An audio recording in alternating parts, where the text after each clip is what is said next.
Hello and welcome to the Coder Kids podcast. This is episode number 32. 32. And today on the podcast, we have James.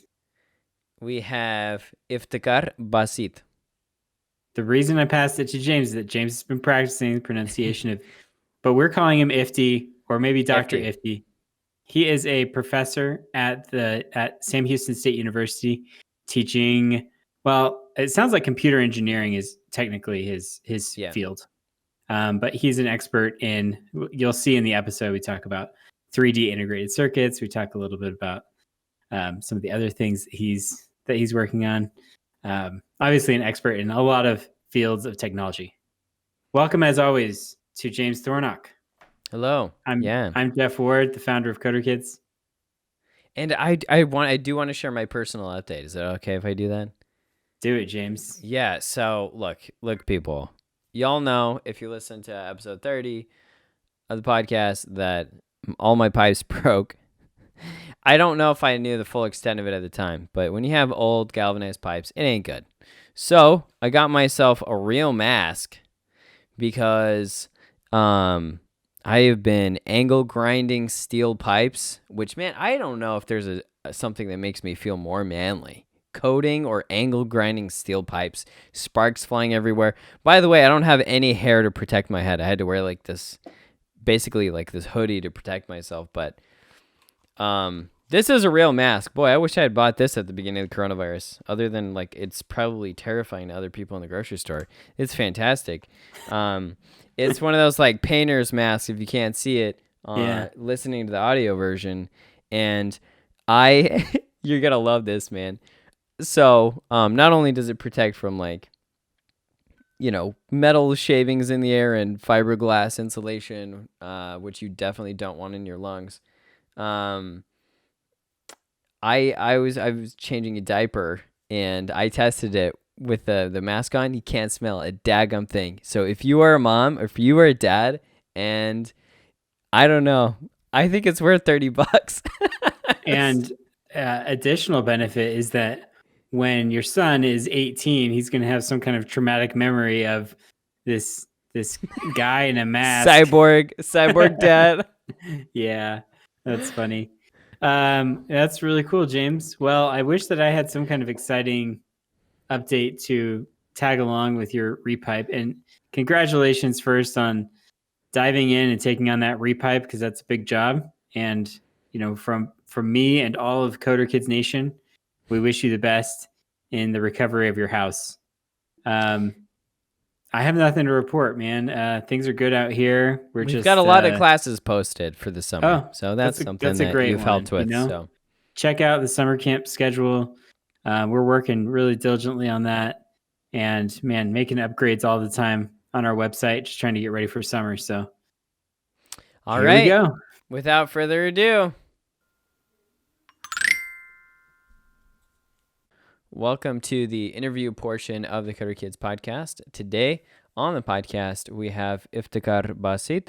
He is an assistant professor at Sam Houston State University. He graduated from Shah Dalal University in Computer Science and Engineering, and at the University of Windsor of Ontario, received a master's degree, specifically called an MASc degree, or Master of Applied Sciences, and PhD from Windsor in the same field. So he's really gone deep into the education side of things. He has at least 20 published research papers on 3D integrated circuits, radio frequencies, database structures, BIST circuits, adders, transistors, LEDs, digital and analog gates, network security systems, robots, and a whole lot more. So if you haven't, if this is not over your head yet, we're going to go deep into the details. It'll be a lot of fun.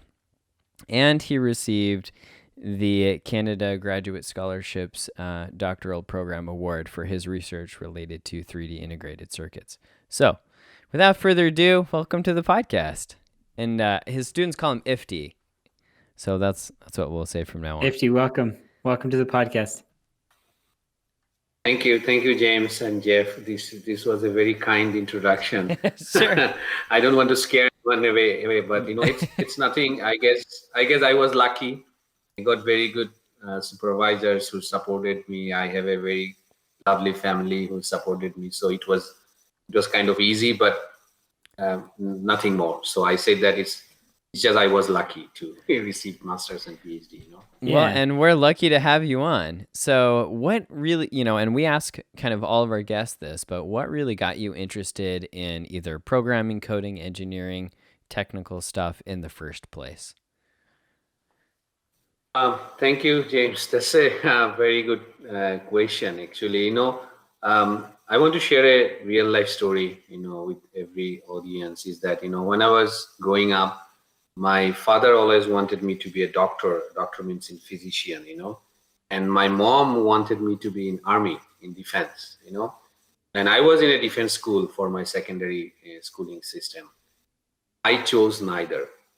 I chose neither because I always felt that you should go for what you like. I mean, where your passion lies.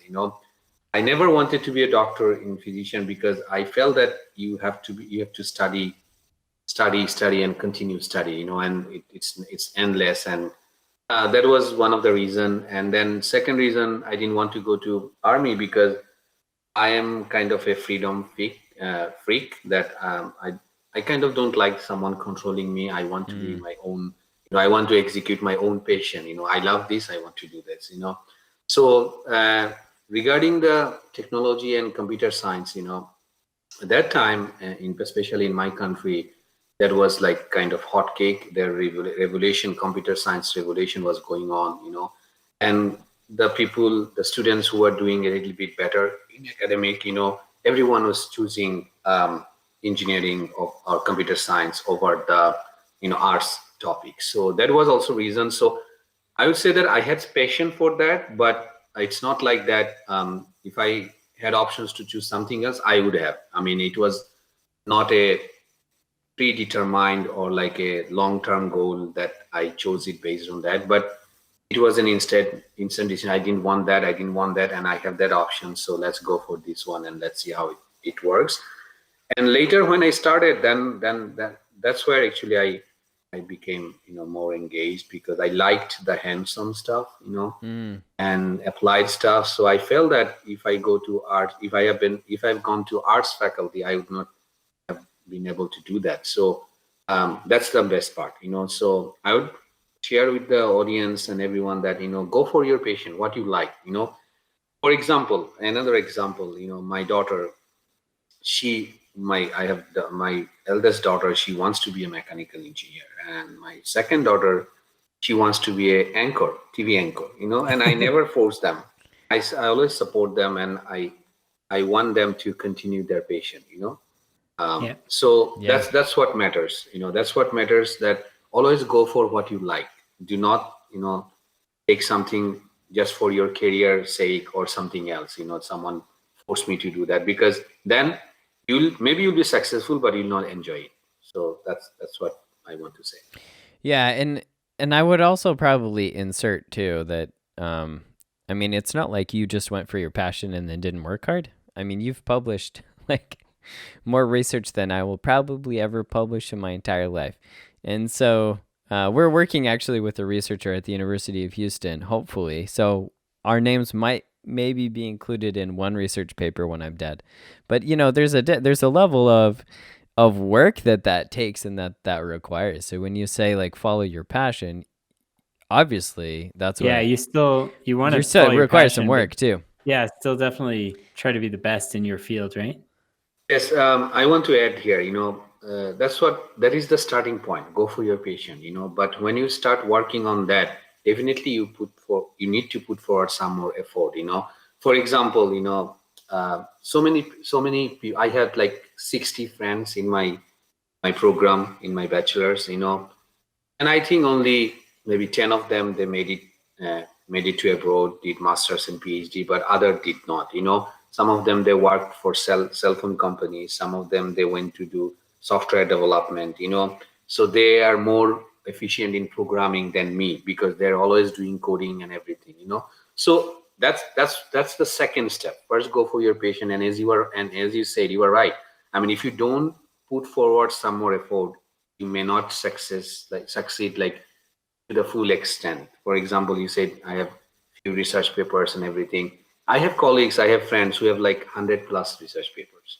So I mean, definitely there is a level of level, and also some parameters are there. For example, I do not, in my current institution, they do not have graduate studies, so I don't have any graduate students. All my research is involving undergrad students. So that's a barrier, because generally you perform high quality research when you have a master's or PhD student. So, but I'm not giving it an excuse. I'm saying that you still have to work hard and put forward your best to succeed in any field you choose.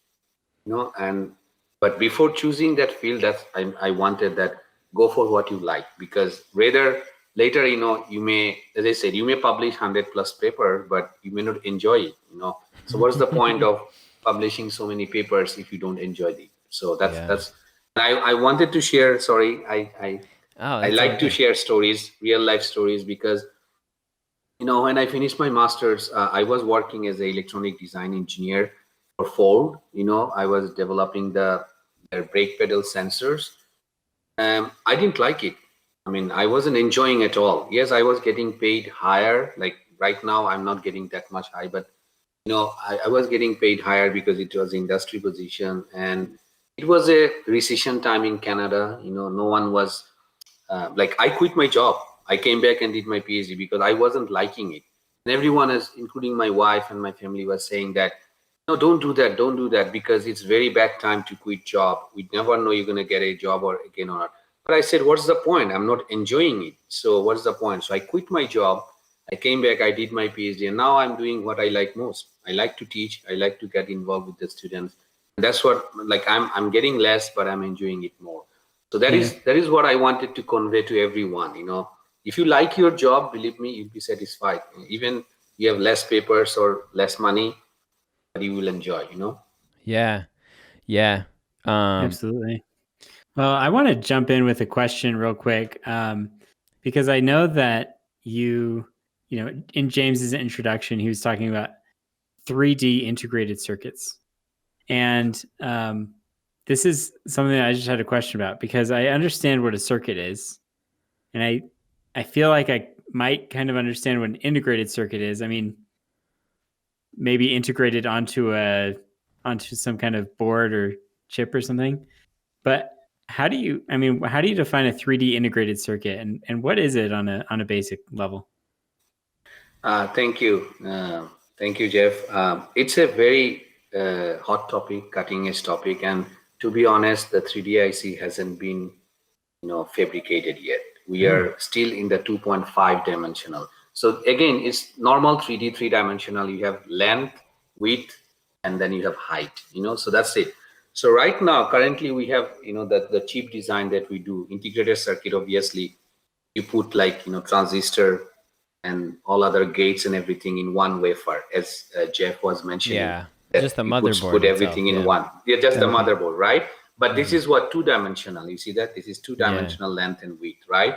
But in 3D IC, they're actually suggesting that you'll have another dimension, which will be like height. So you'll go upward. So you'll be stacking on top of one another. So for example, if you have one RF IC, radio frequency IC, then you have an analog IC, which is like general 0 to 10, or the real world is analog. And then you have a digital IC, which means only 0 and 1. Okay. So you can actually now integrate all of them like one top of another, just like stacking, dish. When we clean the dish, we stack them, right? So it's just the stacking, but it has some challenges. It has some advantages. Just to be brief, the advantage is that you see that now the footprint is really low, because previously, if you want to go, you need to put side by side, so you needed more area, right? But now you can just go on top of one another, so it's not actually, it's saving you footprint. Okay.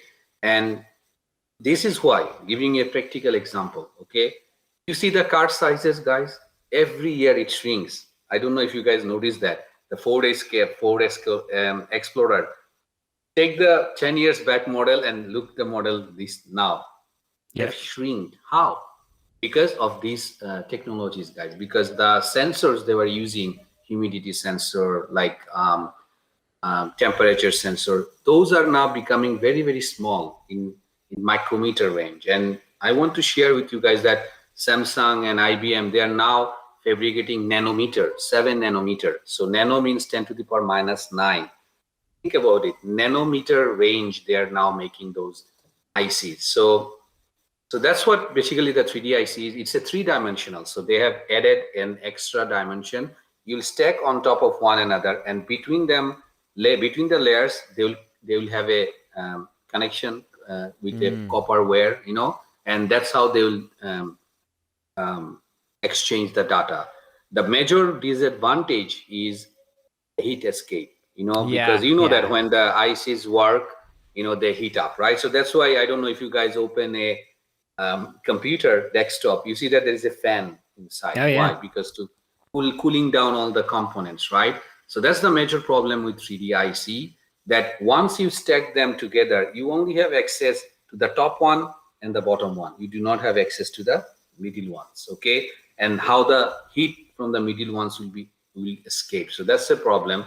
Second, if you want to access something, maybe like you have a 5-layer thing, if you want to access something in the second layer, how would you do that? Because you only have access to the top one and the bottom one. So these are some problems people are still working. So that's why it has not been implemented yet. People yes, it's not available commercially, but still people are working on that. So, and it's a very, very hot topic nowadays. I hope I could explain it like in simple language. I think you did a great job explaining it. Thank you. I think that makes sense. Yeah, I'm thinking of different ways that you could make connections too. It just multiplies the number and ways that you could connect stuff, which is pretty neat. But heat dissipation is brutal. It's like those numbers don't lie. So just for a quick question, like yes. I know that computers you can make smaller and smaller as well. I mean, we've gotten to the point where we have like if you look at Apple computers, they can fit stuff into a MacBook Air that's just like incredible.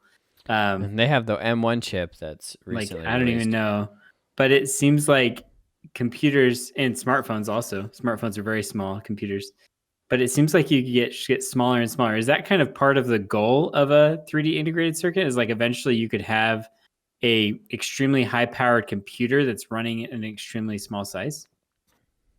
Yes, you are exactly correct, Jeff. That's the goal we are heading in, because I don't know if you guys know that previously people were thinking about micrometer and the density of the transistor. There was a rule before that it will double every year, okay? But that rule is now invalid. The technology has exceeded that limit, So now they're working in nanometer. And what is the main goal? The main goal is this, because you see that maybe like 15 years or 10 years back, who would have thought that you will have everything in your watch, right? Apple Watch. But now it's possible, right? So that's the goal. Yeah, I see that, James, wearing Apple Watch. So yeah, you're right. It was a Christmas present. 3D, yeah. So when you have 3D IC, that's the main goal. You can have more integration in smaller area, and you save cost. It becomes more faster. There's lots of advantages to that, Would you use fewer materials as well? Potentially. Pardon me? Sorry. Would you use fewer materials? Actually, yes, because because you know that everything is built on the IC, is built on the wafer and die. Yeah. So if you can shrink the spaces and put everything on top, right? You do not need that base, the big base anymore, because you are building on top of one another, and that only connects with this very small copper wire, like maybe in micrometer range or nanometer range, and that's your connection between the layers. So you are saving some space, obviously, some materials, obviously, too. That's good. Yeah, efficiency really does matter with these things, especially because if it's going in a cell phone and then people throw away their cell phones, e-waste is a big problem we could probably talk about in a different episode of the podcast. But, that's a big deal, right? So if you can get the number or the size of the processors down, even if people throw it away or it gets destroyed or left on the road or whatever, there's less pollution, less waste. Yeah, Well, that's great. That's really fascinating. So you have a lot of published work, and I just wanted to ask you, what's your favorite one, and like what makes it interesting? Thank you. Thank you, James.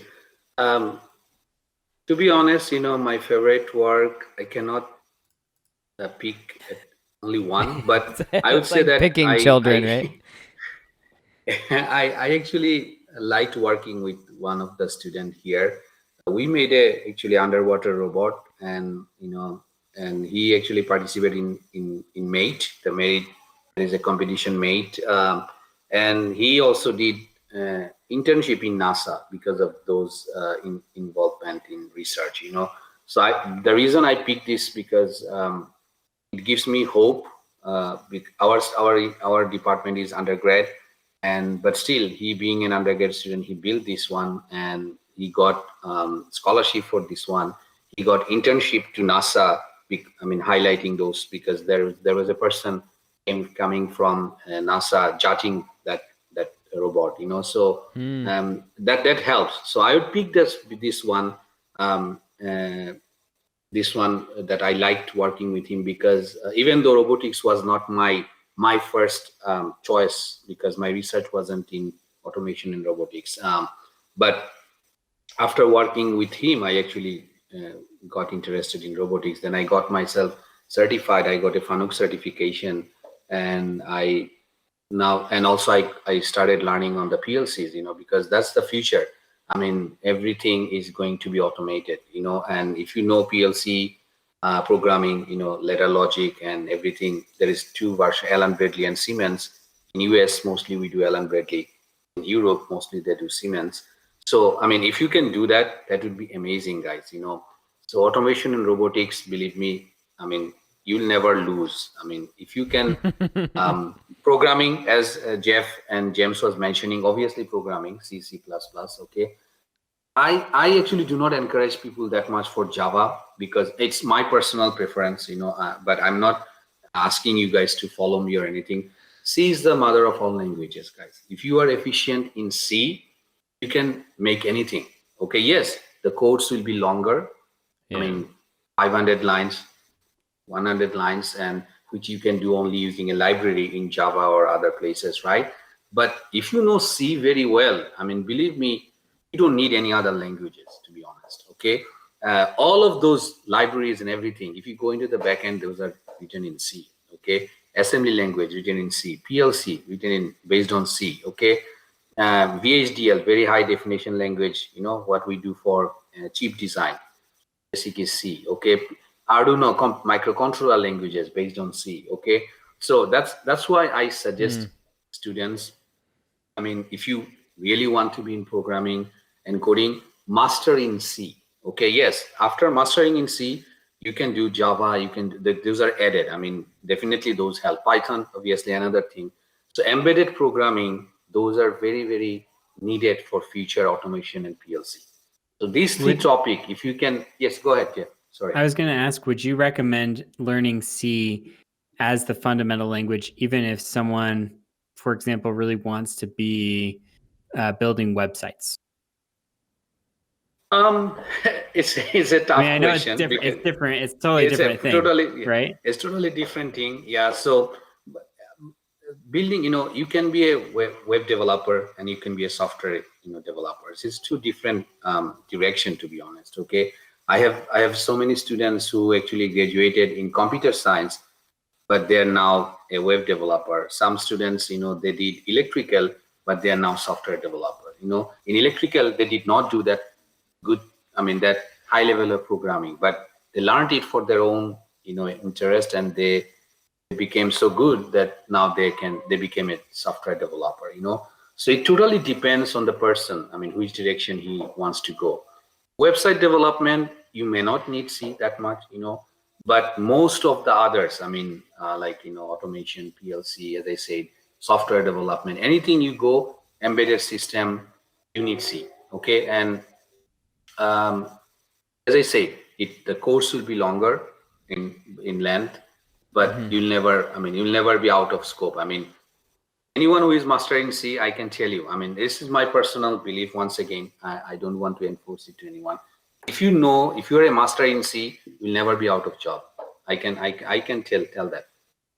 That's awesome. Well, yeah, that would be a great guarantee. I mean, I think a lot of people, struggle and have that fear, So, and C is not super easy, right? Like, No. it's so. Do you recommend that people start with C or use a tool like Scratch, where it's obviously drag and drop, but they're getting the coding concepts? Do you think, or is that just like too colorful? And then that makes it the switch to C like too hard. Like, what's your philosophy there? Again, my answer will be bifold, okay? Because it depends. There is a trade-off always. For example, if someone is big on gaming and graphics, when he or she buys a computer, they look for a dedicated graphics card, external, right? But for example, for me, I don't play games like video games or anything. My concern is to do lots of simulations, so I look for a very good processor, not the external. So it's a trade-off, The CPU. right? So yes, so it's a trade-off. So that's why I say, like, if they want to be like just on the front end, just going and using the softwares, built-in softwares, and giving the input, getting the outputs, then drag and drop is enough. I mean, they don't need to be an expert in anything. But if they want to be in the back end, definitely they need to be very, very expert in programming, because for example, LabVIEW or Simulink, MATLAB Simulink, these are drag and drop. Even multi-sim, you can have drag and drop, right? But when you drag and drop, what you are doing, you are bringing a building block. Behind that building block, there is coding. Okay. Yeah. So Right. That's true. So for example, yeah, go ahead, James. No, I said that's a dirty little secret. I mean, that's they're behind the block. There's code. Well, yeah. and we were just talking about this with our other guests as well, about how there are too many people out there who just passively consume software, and they don't even realize that there's people behind it coding it. Yes. Yeah. And I think it's really interesting. We had another guest named Rock Coder who works on the Unity engine. You look at Unity, which is like a game design engine, and you look at it and you play with it, and you can do a lot of stuff. There's drag and drop stuff, there's coding stuff that you can do in there, and graphics. But he's working on the engine, so it's like you're behind that layer. And so I like what you said about libraries too, and how it's good to like understand C, because you're not just relying on a Java library, but you're understanding how it works in the first place and getting a deeper level. Yeah, so Jeff, like, I want to share with the audience, don't get me wrong. I mean, yes, Java is really, I mean, everywhere. If you know Java, most likely you get a good job. I mean, I'm not saying that it's not true, but I'm saying that, if you are mastered in C, I mean, believe me, it's valued more, because all those libraries, as Jeff mentioned, the backend, if you go there, it's programmed in C, most likely. Okay. So that's my suggestion, that if you want to be in software field, in coding field, programming, master yourself in C, and then yes, go with Java and C++. Python is also very important for embedded programming and everything. So, I mean, that's what I can say, based on my experience. But I'm not.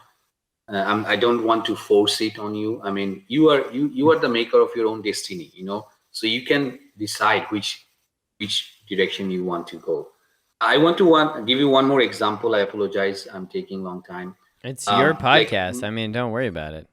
Yeah. So like my students, like I have developed a new course this semester. Okay, this is about digital communication. Okay, and our students are engineering technology, and you know that there is a difference with pure engineering and engineering technology, right? Pure engineering is all theory, formula, and everything, right? How derivation, parameters. But engineering technology is all applied. So see that the course that I'm offering I developed is totally depending on what the students need. Okay, it's not so I'm teaching them hands-on stuff. Okay, this is your receiver, this is your transmitter, right? You do this, you do that, and that's what happens. And they're seeing it in simulation and everything. But if I was teaching this course in a pure engineering course, believe me, I would not have done any of this. Okay, I would have just went, okay, this is the formula behind it. which is dictating this transmitter. And this is the formula behind it that's making sure this receiver gets it, okay? And that formula depends on different parameters, okay? So that's what I'm trying to convey today, is that depending on your goal and depending on which direction you want to go, your total foundation might be different. I mean, if you want to be just in front end, you don't need that expertise in programming, to be honest, because it's already there. Just drag and drop, you know that it's going to happen. You just need to put them together. But if you want to be in the back end, and like, definitely you need to be good in programming. That makes sense. So I've got a question for you, FD. So a few weeks ago, we interviewed, James alluded to this earlier, but we talked to Allison Master from the University of Houston, and her research is all about the gender gap in computer science, computer engineering, and how there's a lot of males who pursue it, but there's not a ton of females in the industry right now. And I kind of wanted to get your sense from working at Sam Houston State. I mean, what do you think about that problem, and also like if there are any solutions to overcoming it? Thank you, Jeff. I think you hit the right point, and that's true. That's a universal truth, I would say. At Sam Houston, in my department as well, we are facing the same problem. I mean, we have grown a lot. This department is growing a lot, and we have hired so many people, tenure track faculty in last 5 years, but we were always looking for a female faculty. And still now we do not have any female faculty, so that's the sad part, I want to share. And also the student ratio, definitely, I would say it's 4:1. Okay. So 4 male versus 1 female, and in some of those programs, it's even low. Like in construction management, it's half 50, it's like 4:2, but in all other programs, it's 4:1 or 5:1. So that is definitely a big challenge. We do not see, female, more female participation in engineering and computer science. If you ask me what is the reason, again, this is just my personal, perspective. I might be wrong, or it might not match with others, but that's just my personal perspective, is that, there is a, stereotype in our society or in our community, is that boys will go more in science and engineering and women should be more in arts or faculty or at least doctor, It's just a common stereotype, so they do not want to break their stereotype. Even the parents, sometimes they guide them. Just like I shared with you guys, you see that my daughter, she wants to be a TV anchor, and I encourage her, and it's up to you, whatever you want to do. I mean, just do what you like. So that stereotype, I believe, has to be changed in some concept. Especially, I don't know details about US, but I can tell about my country. That's just, and also like in Canada, that's the truth. Parents growing up, they want their boy to be either computer science or engineer, and then they want their girl as a doctor, or maybe a some physician or something. So are you saying so in India? That's one reason. Bangladesh. That's Bangladesh. Yeah, Bangladesh. that's my country. Okay. And India is the same. In most part of South Asia, this is the same prototype. This is the same, thinking in most of those families. Okay, it's unfortunate, but that's true. Okay, and second thing, the resolution. There is lots steps have been taken, but I'm not sure if they're working. For example, there is scholarships for women in engineering, and it's a very good, very handsome amount of scholarship, but I'm not sure still students are not taking advantage of it. And then also, like, leadership, I believe that's another way to, promote this. For example, I'm advisor of a ambassador, ETech ambassador. We have the ambassadors here, and my ETech ambassador presidents have always been female. And Kyra Williams, she was the president as well. And right now, I didn't know that. Student. Yeah. Yes, she was the ETech ambassador president. Before her, there was another girl who was the president.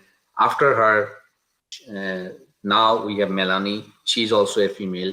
So I try to do that intentionally, just to encourage, because she'll be the face. She'll go and meet the high school students and everyone. So students may get more encouraged. So this is another possible solution. But I believe the route needs to be changed. I mean, the mindset when they're growing up, it has to be more open, not more conservative, that boys goes this line and girl goes this line. If that is solved, I believe it will be more participation. Otherwise, these incentives are there for years now, but I don't see it working, unfortunately. That's Well, great. thanks for your answer. That's really interesting to know about Kyra. I interviewed her a little bit ago now, and Well, just for those who know, she's one of our instructors. Yeah, she is. We haven't pointed that out yet. And She's great. She's great. She's a great leadership quality she has, Yeah, well, she does too, because not only does she teach well, she communicates with parents very well. So anybody who's taken her classes, she writes these like emails describing exactly what's happening in class. She's taught a brand new class, the Android app development class, which no one's ever tried before, and she's doing okay with it. We found some bumps, but like we're able to work through those. She's really good at writing curricula. Anyway, I'm not going to be able to hang on to her, like you said, because your students, right? They get taken by NASA, they get taken by, all these other places, and she applied and got a job actually, so she's going to be leaving us. But a lot of these people that come through the program, at Sam Houston State or University of Houston or just coder kids, right? It's been such a blessing to get to know just really smart people, people that are smarter than me in at least 2 or 3 ways. And so it's nice to think that like somebody's got my back, somebody's going to make it here. We've got people that we know that are working on rockets or in HP or just doing lots of stuff. And so that's really fascinating. That's something that we benefit from. So to pivot, I want to ask you, what is something that you get out of teaching? You said you like teaching, so why do you like teaching? What's your favorite part? You already answered my question. Oh, I dang it. To be honest, because see that, you are proud of your coder kids and everyone. That's what I get it. When a student reach back to me and say that, hey, Ifti, I got a job in USDA, United States Department of Agriculture, and it is because of all the courses, the way you prepared me. That's what is the profit. That's what the thing that we receive in return. Another student just got a job offer in nuclear reactor, and he also reached out to us. So all of them, when they come back, and if you see them succeed, I mean, I believe that's where you get content.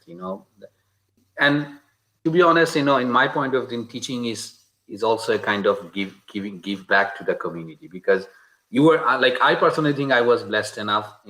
I got masters, I did my PhD, I was lucky. Now it's my time to give back. And how can I give back? I can give back many ways, like money, monetary, and knowledge base. I'm sharing my knowledge with my students.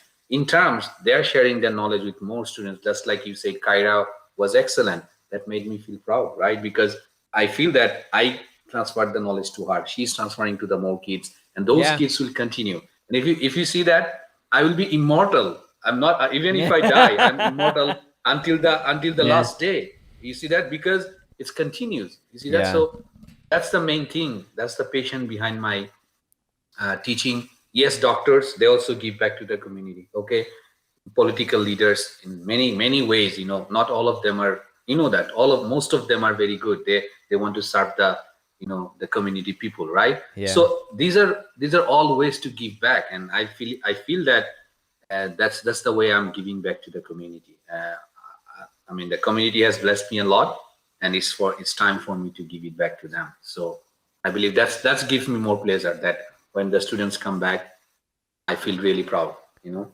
that's incredible. And in fact, I think you just named what your memoir is going to be entitled, right? So you're going to write a book, Ifti, one day, and I have the title. Are you ready for this? Yes, please. It's The Immortal Engineer. That's what it is. I think that sounds awesome. Okay. We're trademarking it on air here. I'm just playing. Sure. No, but you have to pay us to use it. No. No, but I think that's great. you know, my son's a year old, and yeah, it's like I want to confer all that knowledge that I have. So interesting. So, my question for you is like we talked about 3D integrated circuits earlier. I was so interested when you were talking because I was like, man, how cool is this? And there are other like technical topics that I know that James also said in the intro. Like, I know you do a lot of stuff with radio frequencies, and I'm sure you could talk to us a lot about that and robotics and things. But I'm just thinking about parents who might be listening to this, or a kid who maybe listens to your explanation, who maybe is in high school or middle school, and they're listening and they're thinking about 3D integrated circuits, and they're like, "Man, that's cool. I want to be on the cutting edge of that." Like, what do you recommend? I mean, apart from learning C, because we've already talked about learning C as maybe the foundational language, what else do you recommend to those kids or those parents for getting people involved in computer science or computer engineering who are just starting out? Thank you, Jeff. I think this is a very hard question, to be honest. I'll try to answer my best. The first thing I would say, motivating. Okay, there is no alternate than motivating. I mean, if you see that, and I want to say another thing. Sorry, just off topic, because James was mentioning about smarter and smart thing, right? I believe me, from my core of my heart, that every person is smart.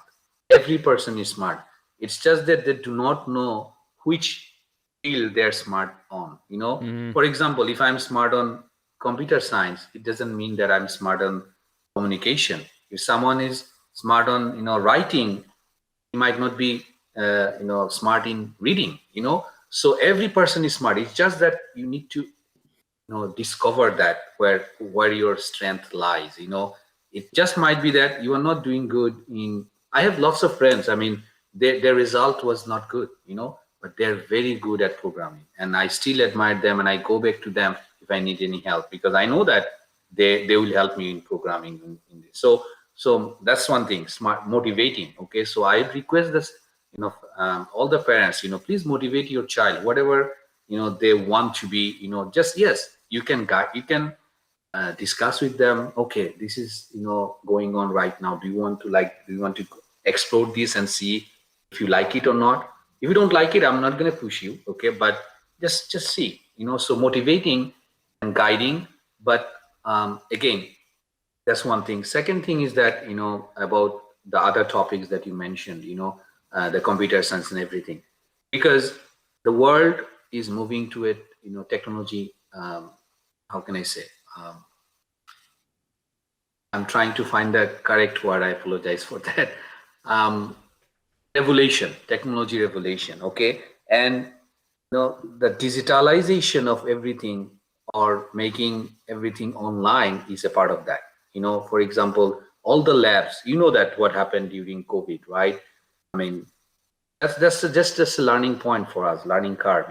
So all of them goes to online and everything. And whenever you want to move something online, or like do this kind of technology innovation, you need programmers. Okay, you need scientists, computer scientists. You need engineer for the hardware part. So just like medical field, that there will be no recession, never. Okay, and I believe that there will be no recession in programmers and in engineers, because it depends on which field of engineer you are in, chemical or something other, depend on states. But programmers, as I said, if you know programming, you can fit into most of these positions. I mean, it's very easy for you to adapt, because those are only on the hardware side. You already have the basics. So that's the second thing I would suggest. That's one thing, that if you want to kind of universal soldier, I mean, if you are good at programming, you can actually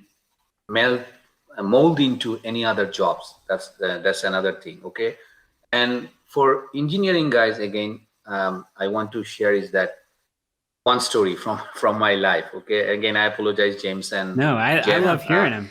This is great. This is great. I just wish I had popcorn. I share these stories with my class every time. That is like, when I was in, I think grade 2 or 3, I think grade 1 or 2, I forgot exactly. But I saw, the table fans that, revolves, and the electric wire goes into the power outlet, right? Yeah, So like I was oscillating very, fans. They do this number yes, back and forth. yeah. Okay, yeah. And the power outlet goes to the back wire goes to the power outlet, right? Yeah. I was very curious. I thought, okay, what is this wire? So what I did, I actually replaced this wire, I cut the outlet that goes into, The plug? I forgot the plug. Yeah, thank you, James. The plug. I cut the plug and I connected with a rope. Okay, instead of a copper or silicon wire or insulation, I connected with a rope, and I connected with the rope and I put it in the power outlet. And you can understand what happens, fire and everything, right? But I learned one thing, right? What I was curious. You see that? I wanted Yeah. to know what's happening. And that's very important for everyone. Okay. If you are not curious, if you are just, okay, that's okay, let's learn and do this, then believe me, it's not going to work. I mean, curiosity has to be there. So, motivation, and then obviously career, we know that. I mean, everyone pays high bucks to the college and university degrees just to get a career, right? And settle down. And third thing is that curiosity. Okay, you have to be curious. Otherwise, believe me, I mean, you'll not learn something new. You'll just continue with what is happening. So those three things, I believe, I mean, should help you guys to decide on your career. I hope I could link this, Jeff. I don't know if this is what asked me. So No, I love it. Thank you. Yeah, I mean, I just had a quick final question, which you have this quote from Ben Franklin, his quotation. It says, tell me and I forget, teach me and I may remember, involve me and I learn. Can you explain that just a little bit? exactly, that's one of my that's one of my most favorite quote. Another one I just mentioned today: make you are the maker of your own destiny. You are the maker of your own destiny. Okay, so I mean, that's one thing for the students to know. I mean, you have to decide what you need to do. Okay, and so about this one, tell me, you can just share with many things. Okay, do this, do that, and if you have Ohm's law, current, and if you have Ohm's law, what is this? V equals to IR, current multiplied resistance.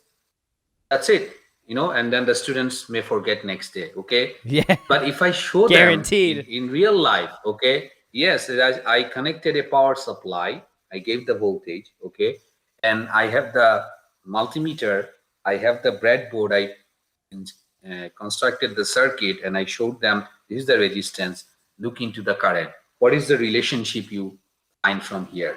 And they say, oh yeah, I see that if you increase the voltage, the current is going up, provided the resistance is same. So they can relate in real life, and they're never gonna forget. And I want to share with you guys, is that in my class, I mean, you can ask Kira, in all of my exams, I allow them to bring the formulas, because I tell them why you need to memorize the formulas, because if you forget something, you go Google it and you open a website, you can find the formulas in the book. There's no point of memorizing. I mean, you memorize it, you forget next day. What I want that you apply that formula in the exam. If you cannot do that, that means you didn't learn anything. So that's what I meant. If I involve anyone, do this hands-on and show this Ohm's law is gonna stay with them forever. For sure. But if I just tell them, I mean, they will just pass the exam and they'll forget it. Yeah. And So if I hope I could clarify. Yeah, no, that makes sense. I really like the example. I think if you take it one step further, you would include them as part of the electrical circuit, and then they really shock them. Of course, that could be abuse, so maybe not. But or you could have them. To be honest, James and Jeff, it happened in one of the class, not electrocuted, because of the capacitor. Yeah. Capacitor, it's bipolar capacitor, right? Okay. I mean, it's 4 years, and I've taken this class maybe like 12 semesters. Okay, no, sorry, 8 semesters, and it happened only once. So, in the very first class, we go over the safety and everything, right? Sure. And I told them this polarity is very, very important. look for the polarity. Positive should be in the positive, negative should be in the negative, right? So one student somehow missed it or something, put it in the reverse order, and as soon as he supplied power, it just bumped. And luckily, he was wearing safety glasses, so nothing happened. So this is a He remembered. what can I say, real life learning. He will never forget it, and he will never do it again, right? And also the students who are working in the lab with him, they also see that in naked eyes, right? So that's a lifelong learning, right? So you're right. I mean, it happens. That's awesome. Yeah, that's a great story. That's funny. Well, Ifti, thank you so much for joining us on the podcast today. And I feel like I've learned a lot. You've given us some stuff to be curious about, and I hope that if you're a parent, if you're an educator, just keep trying to encourage that curiosity in kids. And Ifti, what would you say for people who want to, I don't know, reach out to you or collaborate with you?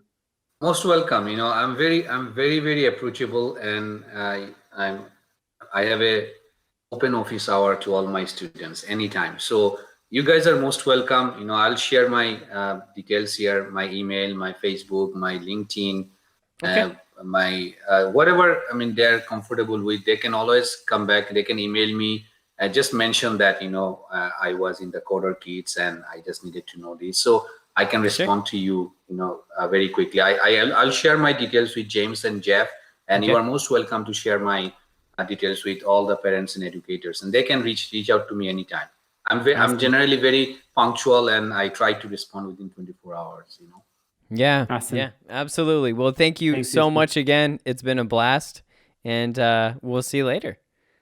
Thanks. Thank you, James and Jeff. I apologize again. It is my first time, so I may not do that much, but I tried my best, and I want to thank you guys for thinking of me and inviting me in this podcast. And it was really great to share my experience with the future generation, and also the parents who are working hard to bring their kids, so that they also perform better. So it was my honor. I really appreciate you guys. Thank you.